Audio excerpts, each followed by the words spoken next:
अपनी जमात के लोगों को ये पढ़ाने और बताने आ रहा है जो कांग्रेस के लोग या हरियाणा की जनता सुनना ही नहीं चाहती।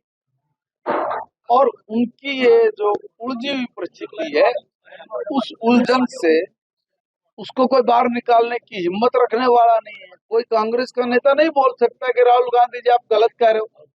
वो आएगा आके बोलेगा वोट चोर गद्दी चोर। जैसे मैंने अभी बताया कि बिहार में एक चुनाव में मैं था, तारापुर में, वहां एक लड़का खड़ा हुआ, वो मुझे खड़ा होते बोलने का, डांडा साहब राहुल गांधी को मजा चखाएंगे, कांग्रेस को मजा चखाएंगे। मैंने कहा क्या हुआ?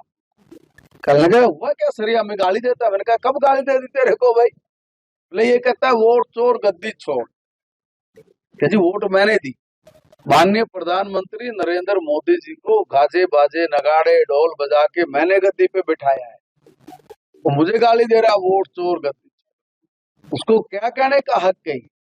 और दूसरा वो ये पढ़ाएगा कि भाई संविधान की हत्या हो रही है, लोकतंत्र खतरे में। अरे भाई छाछ तो बोले बोले, छालनी भी बोले, जिसमें 1000 छेद। आपको मौका मिले तो उसे पूछना कि सर एक ऑडियंस आया था, संविधान के अनुरूप आया था, प्रधानमंत्री जी ने उसको संसद में बैठ के पास किया था, उसकी कॉपी बाहर आते पढ़ के आपने फेंकी, क्या ये संविधान पढ़ा था या आपने कुछ और पढ़ा था? अब उसे ये भी पूछना कि संविधान भी और लोकतंत्र भी, दोनों की हत्या करने वाले हत्यारे तो आप हैं। आपने अपनी सत्ता बचा के रखने के लिए उच्चतम न्यायालय के जो सबसे इम्पोर्टेंट पार्ट है लोकतंत्र में, उसी उच्चतम न्यायालय के आदेश को मानने से आपके खानदान ने मना कर दिया।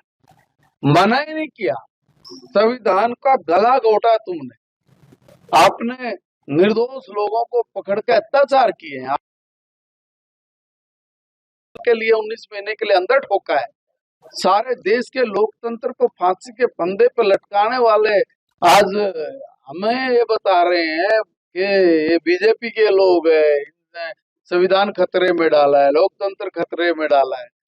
जो आदमी राष्ट्र विरोधी ताकतों के साथ मिलकर दुनिया में बाहर जाके उनके प्लेटफॉर्म पे उनकी दी स्क्रिप्ट पढ़ के भारत को गाली देता है, भारत की बदनामी करता है, भारत के विरुद्ध जो लोग हैं उनके साथ बैठ के टी पार्टी करता है, ऐसे व्यक्ति की बात कांग्रेसी सुनने वाले